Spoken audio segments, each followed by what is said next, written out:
Ulises Gorini. No era políticamente incorrecta, era plebeya, hablando de los otros modales, de ese correr los límites de lo posible, en lo que se podía decir, en lo que se podía hacer, era una profunda revolucionaria. Evere Bonafini, presente, ahora y siempre. Radio Caput. Eve le dio mucho amor a Radio Caput. Esas cosas. ¿Querés arrancar la mañana bien informado? ¡Rompelo! Infosiberia, las noticias en tu celular. Manda tu mensaje de WhatsApp al 11 36 16 00 88 y recibilo gratis todas las mañanas. Sos la única que me hace feliz cuando nadie te dice la verdad. Infosiberia, las noticias en tu celular. Manda tu mensaje de WhatsApp al 11 36 16 00 88 y recibilo gratis todas las mañanas. Radiocaput.com. Estás conectado. Estás en Caput.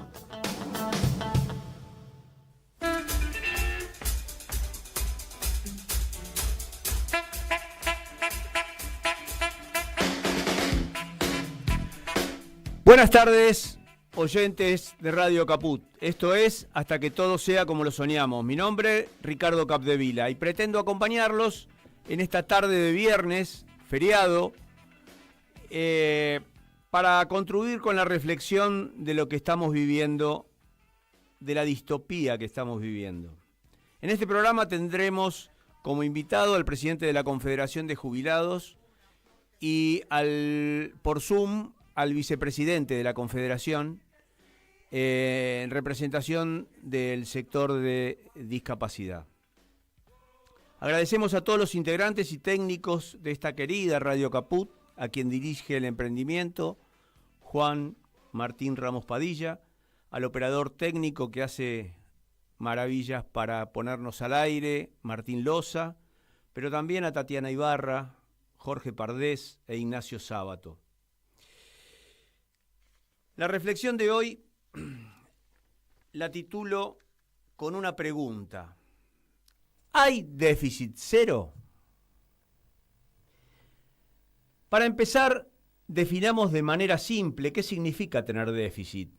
Este se produce cuando gastamos más de lo que generamos. El déficit fiscal es el de un país, cuando ese país gasta por encima de lo que ingresa por impuestos. Este gobierno de cínicos posee un relato de que la inflación es un flagelo que es generado solo por emisión,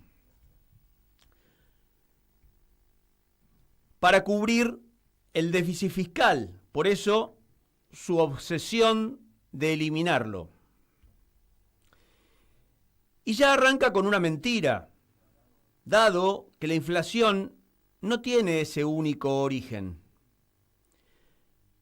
Pero además de tener una inflación mensual distorsionada, que no representa la que impacta en los bolsillos, de 2%, casi de 2% mensual, muy lejos de eliminarla, se logra con una recesión inédita y un intervencionismo en las paritarias de los trabajadores o en los sueldos que cobran, que están absolutamente pisados. Y además, el intervencionismo en el precio del dólar, contenido por una tasa de interés exorbitante del 68% nominal anual para sacar del mercado los pesos que podrían pasarse a dólares. En esta bicicleta de endeudamiento que nos involucra este gobierno, la última renovación solo tuvo una aceptación de renovar el endeudamiento el 60% de los títulos del Estado. Pero que el gobierno piensa congelar el dinero excedente con más encajes o restricciones, cosa de que puso de muy mal humor a todos los bancos. el uso de esa plata no llega a los depositantes con préstamos. Y los bancos no tendrán esos dineros disponibles para lo que el gobierno pretende bloquearlos de que accedan al dólar. Pero el cinismo no es solo del gobierno. Es además perpetrado por un grupo de medios mercenarios y por el Consejo Profesional de Ciencias Económicas, el que me avergüenza con su silencio cómplice de la distorsión de la realidad económica que nos saquea y nos endeuda. Toda esta parafernalia es para que el valor del verde esté contenida. La pregunta es por cuánto tiempo y si todavía le creen al ciclista Caputo que llegará a la meta con su bici destartalada. Ya se patinó los dólares del blanqueo, los 20.000 millones del fondo y continúa endeudando a tasas siderales en plena recesión. Como si esto fuera poco, están vaciando el Fondo de Garantía y Sustentabilidad, que tenía una función virtuosa de dinamizar la economía interna, y están cambiando su patrimonio con los bonos que el Estado, con los bonos del Estado que los bancos rechazan, medida que ya había realizado el mercenario Sergio Massa cuando era ministro de Economía. Y su valor, el del dólar, está en el techo de la banda, no en los 600 pesos que el impresentable decía que estaría. Pero además sumamos un discurso que desde la psicología podemos calificar como efecto espejo, o que el discurso proyecta en la oposición el daño que este gobierno está produciendo. Javier, en su cadena oficial, habló de quienes pretenden abortar su proyecto de déficit cero, pretenden perpetrar un genocidio. Cuando venimos denunciándolo a él, que desde el diciembre del 2023 está produciendo un genocidio con sus medidas. Y lo viene consolidando de una manera inhumana, medida tras medida, sacando remedios, eliminando coberturas de protección a los vulnerables, con jubilaciones de indigencia, y eliminando y desfinanciando toda institución de control, de obras públicas, de investigación y desarrollo. El propio Schwarzenegger, sí, Schwarzenegger, no me equivoqué, admite que las personas que fallecieron por el fentanilo contaminado fue responsabilidad del ANMAT, creado en respuesta luego de la muerte de personas por jarabe de propóleo, pero que por inteligencia artificial producen ellos mismos un video con Cristina fabricando el fentanilo contaminado. Quiero recalcar, el responsable de las muertes por fentanilo contaminado es de este gobierno. No hay otros responsables. Obviamente el laboratorio y todo el operativo y protocolo de controles que debía haberse efectuado son responsables también, pero este gobierno es responsable de esas muertes. Por ahora son 96, pero se han aplicado 45.000 dosis, 45.000 ampollas de ese fentanilo contaminado. Pero el nefasto grupo de periodistas mercenarios siguen manipulando a muchos con las falsas virtudes de una desastrosa gestión que propicia el saqueo y la concentración económica. Mientras en la marcha de jubilados del miércoles detienen a 2 fotoperiodistas por visibilizar la violencia desproporcionada de Pato Bullrich, que sin necesidad corta la zona de Congreso por entera, con todos sus aledaños, con más agentes que manifestantes. Pero es tan exagerada la manipulación que una señora mayor que recurre a comer en un comedor comunitario de Corrientes y Yatay dice que no se arrepiente de votar a Milei y que lo volverá a votar, dado que él es el único que propone lograr el déficit cero y lo está logrando, según ella. Me pregunto si esa señora sabrá qué es déficit cero y lo que representa. Mientras, como mencioné anteriormente, Javier dice que la oposición pretende generar un genocidio, invita a visitar el país al asesino internacional Benjamín Netanyahu con un persistente genocidio en Gaza, que el mundo entero debe parar ese genocidio de inmediato. Durante toda la gestión del ciclista existió y seguirá existiendo déficit fiscal, porque los números que exponen son dibujos de arquitectura que no podría avalar un profesional matriculado. Por eso menciono al Consejo Profesional de Ciencias Económicas. Por la vigencia de leyes y por la propia Constitución, obligan al pago a las provincias y a organismos del Estado por parte del Tesoro y del Banco Central, como también los intereses del mega endeudamiento, que es una emisión encubierta, a la que nos lleva el ciclista. Si se expusieran esos conceptos, los saldos son en un grado superlativo deficitarios respecto al superávit que se pretende acceder. O sea que la baja del déficit es a costa de la indigencia de jubilados y el desmantelamiento y despidos de los organismos del Estado. Pero pese a estas calamidades, estamos muy lejos del déficit cero. Como ejemplo del disparate que vivimos, ya los intereses de la deuda superan al pago de jubilaciones. Y hace 2 años que el país está sin presupuesto. Esto genera discrecionalidad en el uso de los fondos del Ejecutivo y la falta de control. Ahora en septiembre y octubre deberá discutirse el nuevo presupuesto 2026.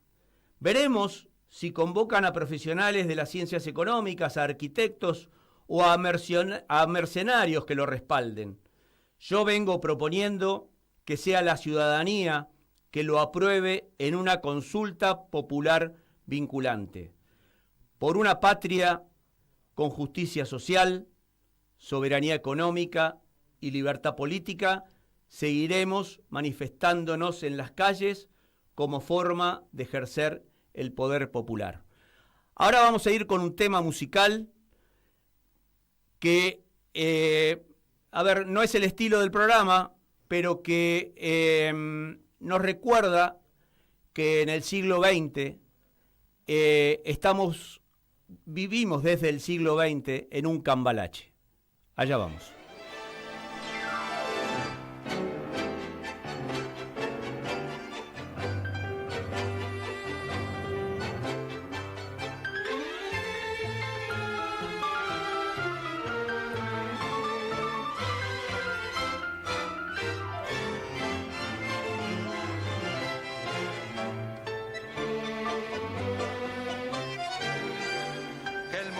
Y será una porquería, ya lo sé, en el 510 y en el 2000 también, que siempre ha habido chorros, maquiavelos y estafaos, contentos y amargaos, valores y doblez, pero que el siglo XX es un despliegue de maldad insolente, ya no hay quien lo niegue.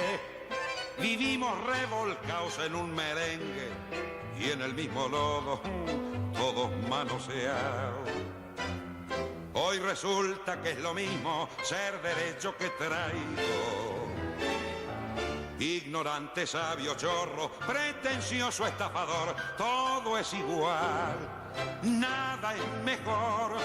Lo mismo un burro que un gran profesor, no hay plaza que va a haber, ni escalafón. Los inmorales nos han igualado, si uno vive en la impostura y otro afana en su ambición. Da lo mismo que sea cura, colchonero, rey de barro, cara dura o polizón.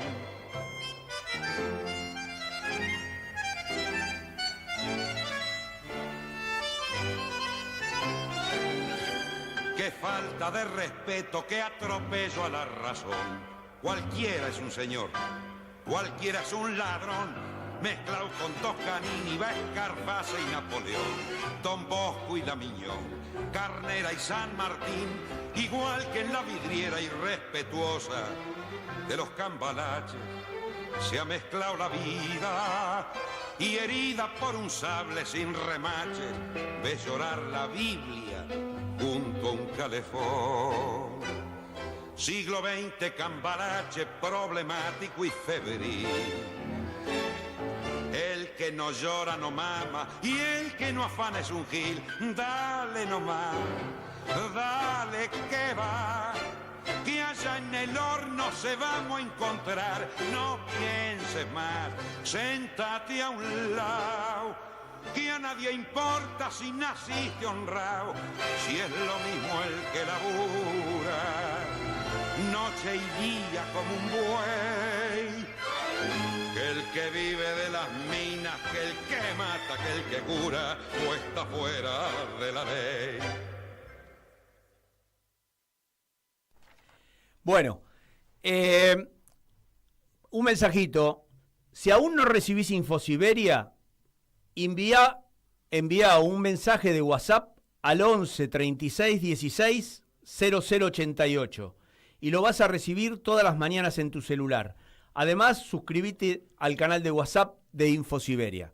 Ahora estamos en comunicación con Pedro Ábalos, como vicepresidente de la Confederación, que participaron en una audiencia la semana pasada junto a Carlos Valle, al presidente que me acompaña, testimonial en cuanto a una denuncia que se hizo por abandono de persona, por genocidio a Milei y a todo su gabinete. Y quería que de alguna manera Pedro nos comentara la sensación que vos estuviste presente en esa audiencia. Efectivamente, no sé si se escucha bien, por favor, confirmámelo. Se escucha bien. Perfecto, sí, estuvimos en Comodoro Pi y realmente hemos sentido el peso de una justicia totalmente que sobrevalora la situación que estamos viviendo en este momento. La realidad es que las denuncias que tienen como objetivo poner sobre la mesa la política de este gobierno tiene el destino del cajón. La denuncia la recibió el juez Lijo, que ustedes recordarán. Bueno. Fue el juez que fue propuesto vía decreto por Javier Milei para integrar la Corte Suprema de Justicia y fue rechazado por inexistencia de delito. La realidad es que estamos viendo paso a paso que las políticas económicas en algún momento se traducen en lo que es muerte. Hace poco recibimos la noticia de la muerte de una persona que le habían suspendido la pensión no contributiva un mes antes, que había presentado toda la documentación que se le requería, y la verdad es que este tipo de medidas tiene la muerte como el signo característico. Así que en esta tarde quiero recordar ese hecho puntual que es seguramente uno de muchos otros que seguirán en el futuro. Ahora, yo te hago La una pregunta, realidad- Pedro, yo Sí. te hago una pregunta. Con respecto a estas muertes, obviamente el certificado de defunción dice paro cardíaco o de alguna manera muerte súbita o muerte natural. No hace referencia a la falta de medicación ni al destrato que está teniendo este gobierno para la gente que tiene de alguna manera alguna enfermedad o que es vulnerable por falta de recursos o que no accede a la medicación. No hace referencia. Efectivamente no hace, pero vos recordarás lo que ocurrió en la dictadura militar en el 76. A pesar de la presión de los militares, se logró la condena no solamente de los jefes y responsables de las 3 Fuerzas Armadas, sino también se logró la condena de cada uno de los genocidas que participaron en esta suerte de genocidio en cuentagotas, como está ocurriendo ahora. Yo recuerdo esa época en que nosotros nos íbamos enterando paulatinamente de una muerte acá, un cadáver que apareció en algún río, etcétera, etcétera. Y acá está ocurriendo exactamente lo mismo. Estas medidas se traducen en un verdadero genocidio, y esto es lo que ha denunciado Carlos Valle de la mano de la Confederación. Y la respuesta por los mismos jueces que condenaron a Cristina fue ignorar totalmente esta denuncia, y la verdad es que sentimos que ponen sobre la mesa el peso de la impunidad que pretenden consagrar. Pero yo estoy seguro que como en aquellos momentos de la década del 70 en que sentíamos que estábamos desamparados de la justicia, bueno, con el tiempo estas personas van a terminar también con el mismo destino de cárcel, con el mismo destino de cárcel que tuvo Carlos Menem, que tuvo María Julia Alzugaray. Esto es tiempo. Necesitamos marcar ahora estas circunstancias, porque con el tiempo estos asesinos vendrán de la misma mano de la justicia, porque la justicia se va acomodando a por dónde viene el sol del poder. Así que recibimos el desprecio, la desvalorización de los integrantes del jurado. tribunal, exactamente, del tribunal, y en ese sentido lo que estamos marcando es un escalón, un paso más para que en el futuro queden cada uno de los precedentes para lograr la condena de estos asesinos. Carlos, Entonces, Carlos, ¿qué percepción tuviste vos de esa misma audiencia en la que estuviste presentes cuando te pidieron que vos des tu testimonio? Contá cuál fue tu percepción. Bueno, yo creo que Pedro ha sido muy explicativo, digamos, para decir de alguna manera, de lo que ocurrió. Y cuando las primeras palabras mías fueron que estábamos condenados a muerte por un genocidio, lo que está explicando Pedro, prácticamente dijeron se acabó la audiencia, así que fue cortante. Y evidentemente no estaban preparados para escuchar la realidad, digamos. No, porque o la conocen perfectamente o miran para otro lado, sin duda, ¿no?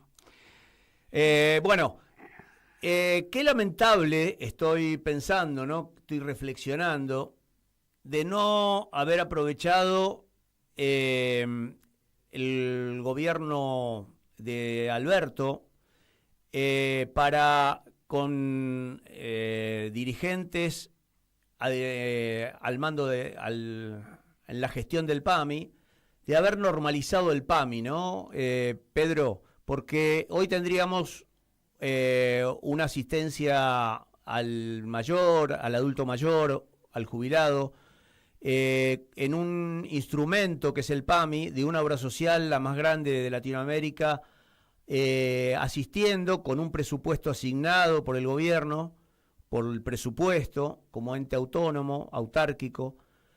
Qué diferente sería la situación si hoy estuviera normalizada. Qué lástima no haber aprovechado un gobierno supuestamente popular o de nuestro signo como para haber regularizado una situación que viene de años intervenida por el Ejecutivo.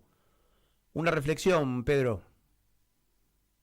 Bueno, lo que nosotros tenemos que tener en claro es que lo que lamentamos en este momento tiene que ser para nosotros una enseñanza para el futuro. En aquellos momentos nosotros pedíamos, en primer lugar, la normalización del PAMI. En segundo lugar, pedíamos una cláusula gatillo que permitiera que los saberes de las personas jubiladas siguieran a la inflación sin renunciar a la posibilidad de su crecimiento. Todo esto fue ignorado por el gobierno de Alberto Fernández. Y hoy mismo nosotros estamos viendo que en esta semana se van a cerrar las listas y la discusión que se produce, que se advierte, es en todo el sector político. El sector social ha quedado afuera de esta discusión. Entonces, cuando veamos, por ejemplo, a Patricia Bullrich discutir con Massa, porque seguramente va a ser el candidato, bueno, vamos a tener esa sensación que tiene ese 50% que hoy no va a votar, que es una discusión entre sectores de la política, y ahí estarán Máximo Kirchner, estará Massa, estará Patricia Bullrich, pero no estará el pueblo representado. Es por eso que las personas que tienen algún tipo de huella sobre su cuerpo y sobre su espíritu, una huella dejada por esta política genocida, tienen que adquirir conciencia de la magnitud de lo que nosotros representamos. Estamos hablando de más de 9 millones de personas que tienen alguna jubilación y alguna pensión. Esos 9 millones tienen que hacer sentir su voz. 5 millones de personas con discapacidad también tienen que hacer sentir su voz. Y si no dejamos que esa voz se escuche, nos va a pasar lo que nos está pasando en este momento. El 50% de las personas que tienen la posibilidad de votar no concurren a las urnas. Entonces, Adorni dice que ganó las elecciones en la ciudad de Buenos Aires con el 15% de los votos, porque sacó el 30% de la mitad del electorado. Esta conciencia todavía no se ha hecho carne en nosotros, pero tiene que tener un tiempo de maduración, como seguramente lo tendrá para las elecciones del año 2027.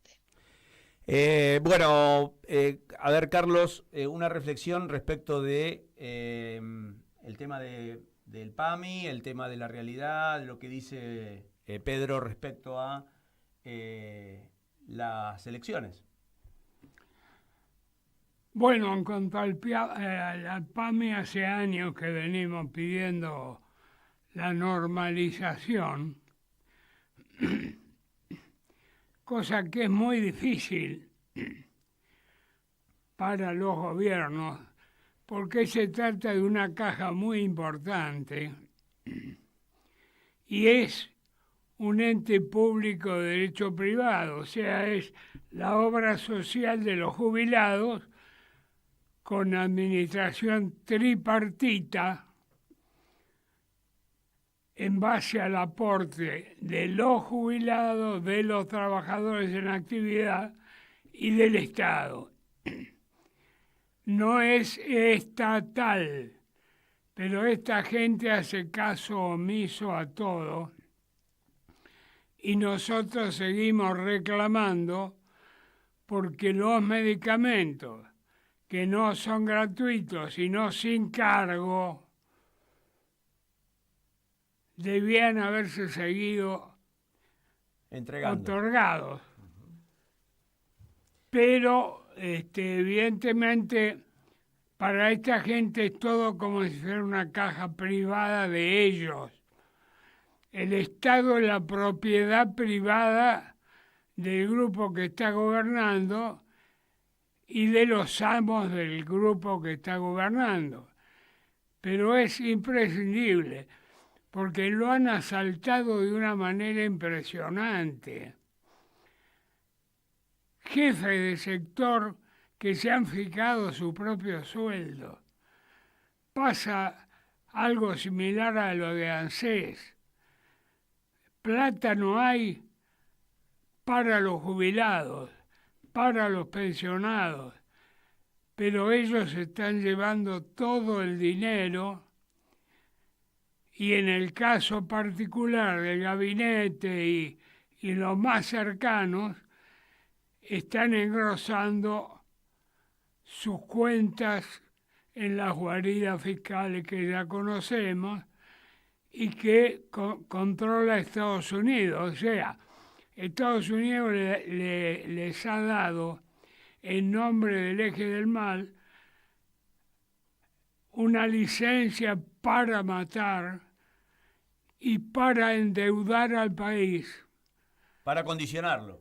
Para condicionarlo, porque le han dado también la licencia para que se roben a la vista del público y que lo fuguen todos los dineros que existen. ¿Cómo puede ser que no se paga la coparticipación de las provincias, el presupuesto universitario?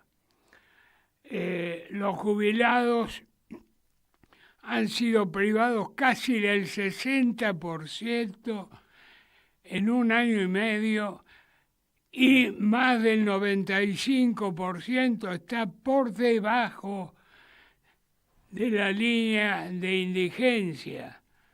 O sea, es una condena a muerte, sin duda alguna, para poder robarse todo y para poder tratar de terminar con el Estado, y un país sin Estado es una colonia, y sería la colonia más grande del mundo, sin duda alguna, que es lo que ellos persiguen desde siempre. Porque esta extranjería ha nacido en el país, pero odia al país y como otro tanto al pueblo argentino. Realmente el odio que inyectan y el veneno es tremendo. La ignorancia ha llegado a puntos sin límite. Hay una masa amorfa, recién comentaba vos, Ricardo, el caso de esa compañera equivocada que hablaba del déficit fiscal sin saber de qué se trata, ni si hay realmente superávit fiscal. No lo hay. Acá el dinero se hace humo, porque el Banco Central no cuenta con reserva suficiente, la tesorería se ha vaciado, el Fondo de Garantía de Sustentabilidad, que estaba en el ANSES y que tenía fines específicos, porque así como estaba para evitar atraso en las jubilaciones, también evitó que, por ejemplo, General Motors echara a todo el personal, lo suspendiera, y General Motors pudo pasar por esa circunstancia pagar hasta el último peso y adelantar los intereses. Lamentablemente el Fondo de Garantía pasó directamente a la tesorería. O sea, Caputo lo maneja como si fuera una cartera personal, que ahora le llaman billetera, ¿no? Claro, el tema billetera virtual. Pero de alguna manera, yo creo que el Fondo de Garantía de Sustentabilidad ya venía usándose como una caja privada, y el origen que tuvo era un origen genuino de financiar proyectos y de alguna manera dinamizar la economía interna, dinamizar el comercio interno. Ese fue el motivo por el cual se creó, y era una reserva de sustentabilidad justamente para el sector previsional, para justamente las jubilaciones. Claro, sin duda, ese era el objetivo. No era para gastos corrientes, no era para subsidiar a la jubilación, sino para hacerla sustentable, que el sistema previsional sea sustentable en el tiempo, alimentando el mercado interno. Esa era la creación con la que se había hecho y que había superado en su volumen a las reservas del propio Banco Central en el momento de la... lo había duplicado. En un momento dado llegó a 80.000 millones de dólares cuando había 40 y tantos mil millones de reserva en el Banco Central. De reserva. Bueno, hoy no sabemos a ciencia cierta, menos en dólares, porque evidentemente ya Sergio Massa, en el momento del Ministerio de Economía, cambió bonos en dólares por bonos en pesos para reforzar al Banco Central, usó del Fondo de Garantía de Sustentabilidad para ese fin, y hoy están metiéndolo dentro de lo que es la bicicleta financiera del ciclista Caputo, al que yo menciono como ciclista, ¿no?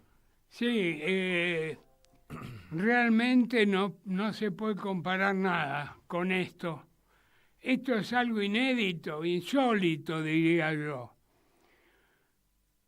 La gente que usa el cerebro para pensar no entiende cómo llegaron a conducir al país, porque realmente es una banda de forajidos, con un enfermo neuropsiquiátrico que aparte esparce odio por todos lados, y que luego de producir la muerte de 100 personas, y todavía con el riesgo, dado que la partida era de 50.000 la que se distribuyó, el riesgo de que haya más muertes, esperemos que no, tiene el tupé de responsabilizar a un gobierno de hace 10 años. Y lamentablemente, como la masa amorfa que han conformado con ese odio, se cree cualquier cosa, no piensa y no entiende. El día de mañana lo van a responsabilizar a Hipólito Yrigoyen, por ejemplo, de lo que está pasando hoy. Y esa gente lo va a creer. Porque algunos gobiernos tuvieron defectos, pero nada que ver con esto, lejano absolutamente de todo, con menos de 2 años de vigencia. Calculen ustedes qué puede ocurrir. Por eso yo entiendo que ustedes tienen parte de razón, pero ante las circunstancias de condena a muerte que existen, yo diría que no está bien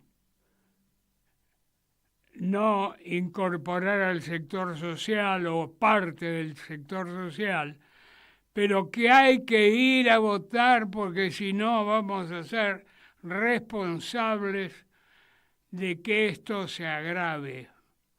O sea, no basta, yo entiendo que la gente tiene razón, pero no basta con demostrar el enojo y dejar que ganen los demás. No basta con votar en blanco y dejar que gane esta gente y siga adelante, porque realmente va a ser más que trágico el futuro si esta gente llegara a ganar, que espero que no.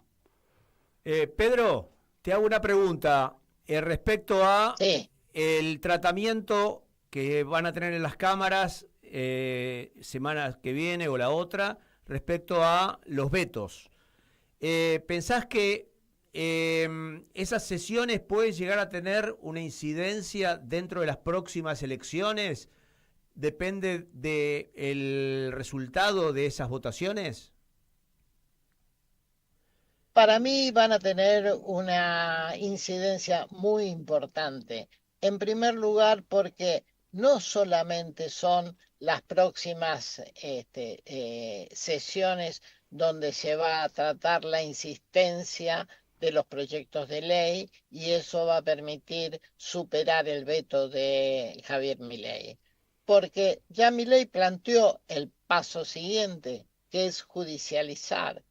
O sea que lo que nosotros prevemos es que de acá hasta octubre el tema de la discapacidad y el tema del haber de los jubilados va a estar en primera plana en toda la discusión política.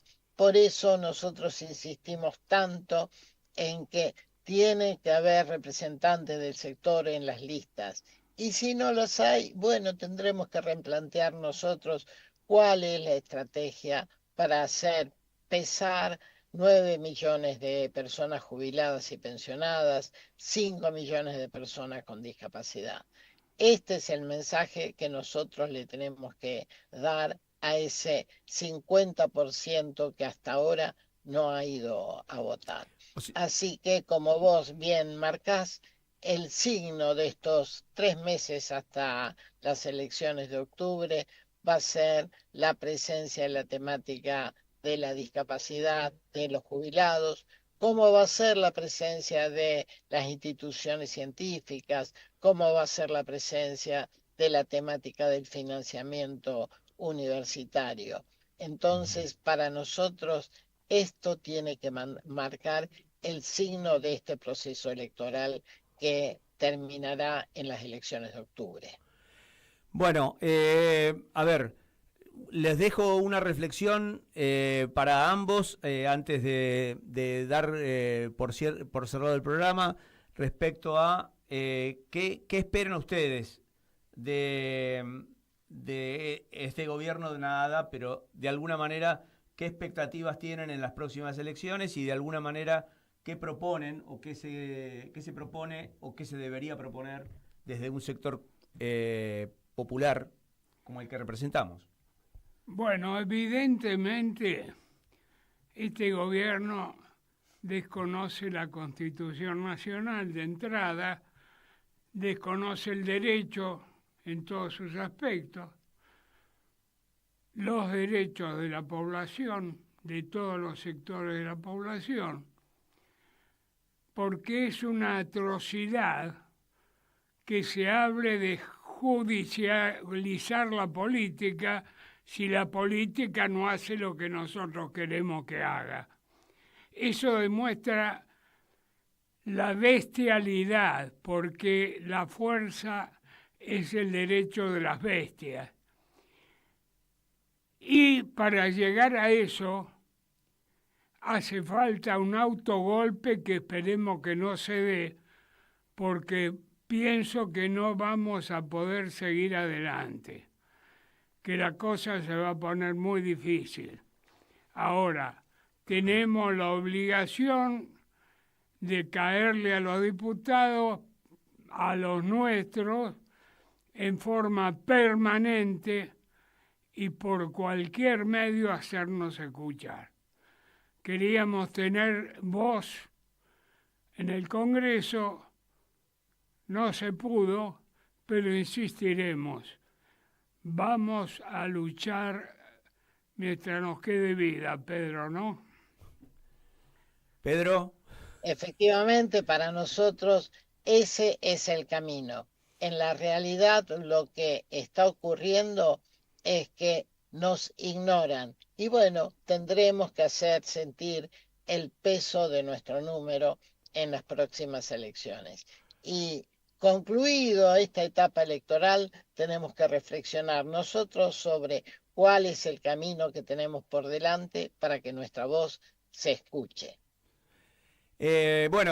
Gracias Pedro, gracias Carlos. Ahora vamos a ir con un video en donde nos marcan quién generó el endeudamiento y quién pagó deuda en estos últimos periodos de gobierno. El kirchnerismo endeudó a la Argentina en 300.000 millones de dólares. Néstor Kirchner no, al contrario. Al contrario. Pagó al Fondo Monetario. Exactamente. Sí. ¿Y Cristina Fernández tampoco? Y Cristina Fernández tampoco. La relación con el fondo había terminado en un momento porque Néstor Kirchner decide pagar una deuda. Ahí la relación entró en una pausa porque no había, por supuesto, deuda. O sea, entre 2003 y 2015 no hubo préstamos del fondo. No hubo préstamos del fondo. Todos saben lo que es el kirchnerismo. Por lo menos, sé menos pelotudo y cuando decís algo, tratá de chequear los datos, boludo. Él lo sabe. Pasa que tiene un discursito para la popular. No solo pagó los intereses, sino que además pagó el capital, boludo. También nos dejó una bendición, que es niveles de endeudamiento bajísimos, tanto a nivel del gobierno como a nivel de las empresas. Tiene un endeudamiento inferior a 1/3 de su patrimonio. Y las familias tienen un nivel de endeudamiento equivalente al 5% de su ingreso anual disponible. Todos saben lo que es el kirchnerismo. Es decir, es un nivel de deuda bajísimo, de los más bajos del mundo. ¿Te das cuenta que sos un estúpido? Que ni siquiera sabés la historia reciente argentina y opinás de economía. ¿Qué van a decir los libros de historia de en qué condiciones asumió Macri? Teniendo en cuenta todas las dificultades con las que asumió el gobierno y el hecho de que la deuda es baja. Pero pará, ¿qué deuda? ¿A qué te referís con deuda? La deuda pública de la Argentina. Entonces, ¿es baja? Es baja en relación a los estándares internacionales, claro. Podés decir lo que quieras del kirchnerismo, pero la deuda reestructurada la pagó. ¡Ignorante! Y pagó los intereses. Le quedaron los holdouts, que, digamos, no representaban ni el 10% de la deuda, era el 7%. ¿Es cierto?